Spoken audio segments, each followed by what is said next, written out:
एक बहुत सुंदर नगर रहे। नगर के चारों ओर बहुत ही हरियाली रहे। हरियाली रहले की वजह से पक्षी के चहचहाई हरदम सुनाई देत रहे। बारिश भी खूब होके एकरा से धरती खूब हरी भरी रहे। पशु मवेशियन के पर्याप्त घास चारा भी मिल जात रहे। एक बेर ऊ नगर में सूखा पड़ गई। बारिश ही ना होखे त पेड़ पौधा सब सूखे लागल। बारिश ना होखे त खेती किसानी कैसे होई। चारों ओर जल खाती त्राहि त्राहि मच गई। लोग के भूखे रहले के नौबत आ गई। ओही नगर में एगो किसान भी रहत रहले। किसान के एगो बेटा भी रहले। किसान के भी जवन खेत में फसल रहल उ सूखा पड़ले की वजह से, पानी ना मिलला की वजह से सब दलहन तिलहन गेहूं सब बिना पकले ही सूख गई। किसान के भी भूखे रहले के नौबत आ गई। किसान के इतना जांगर ना रहे कि कहीं दूर शहर में जाके नौकरी करे।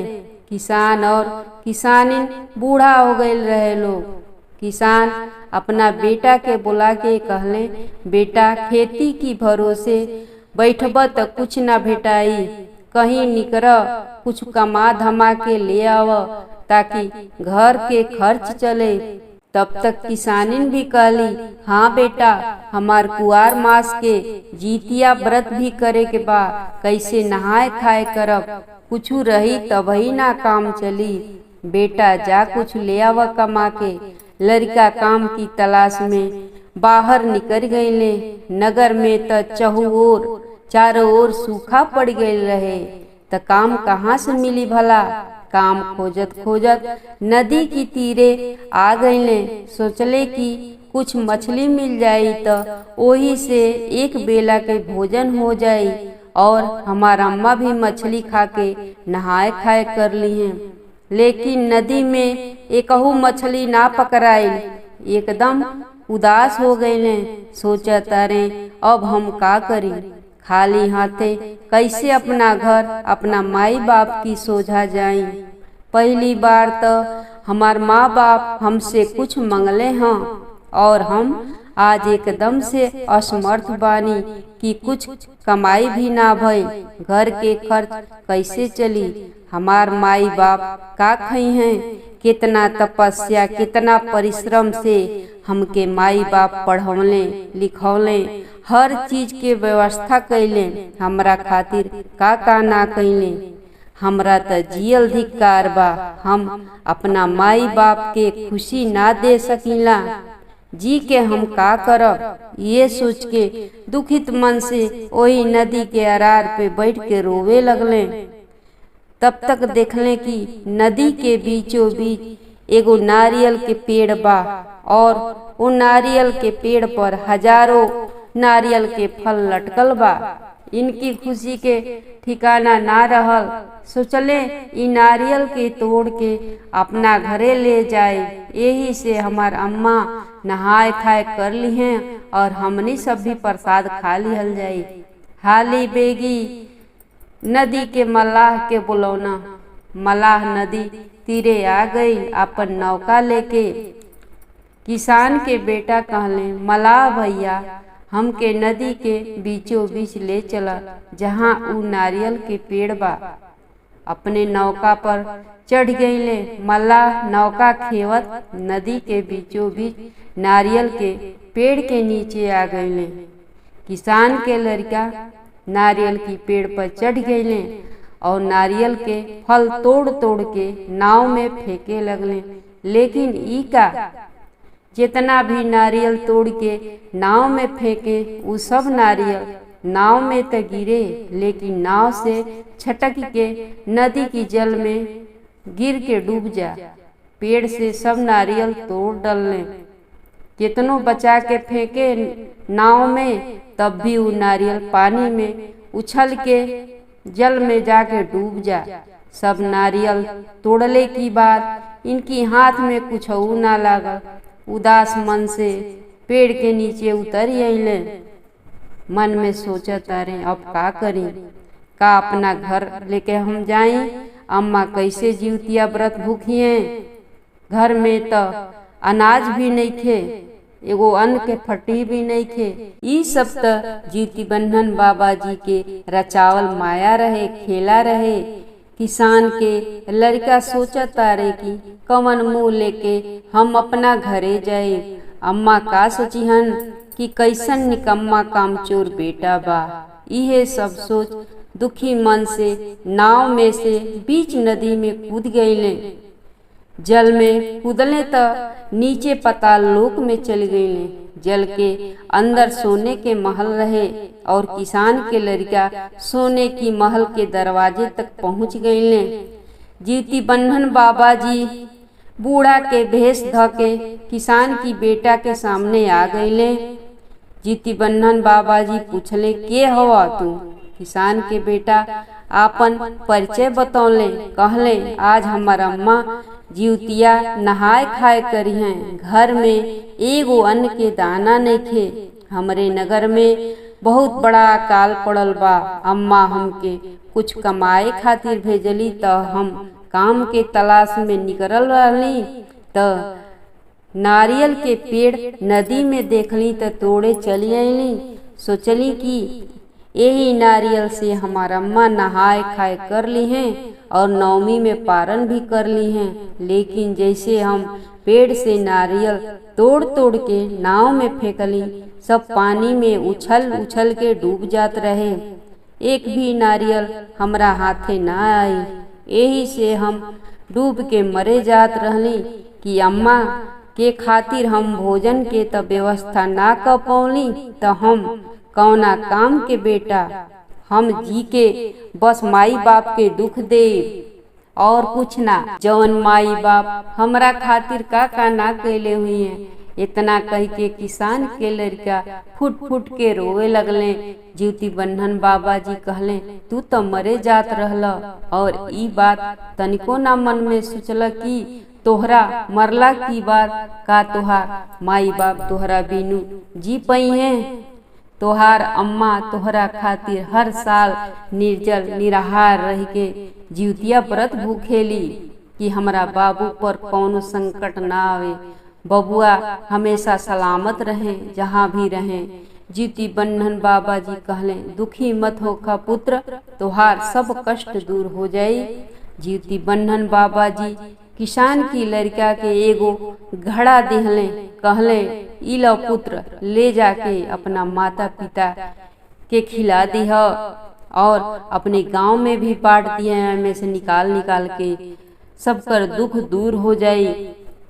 अकाल जौन पड़ल बा नगर में सब दूर हो जाई, सुख समृद्धि आई।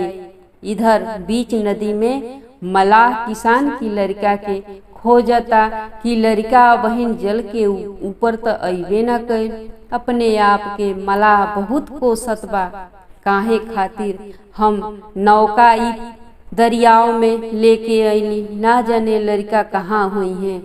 मलाह पश्चाताप करत हमें। उधर पाताल लोक में किसान के लड़का जीवती बन्धन बाबा के घड़ा दिहल अपना सिर पर ध लेहले, कहले, हे बाबा, कैसे हम जल के बाहर जाएं? जीवती बन्धन बाबा कहले कि जैसे अइला वैसे जा, हमार नाम सुमिरा।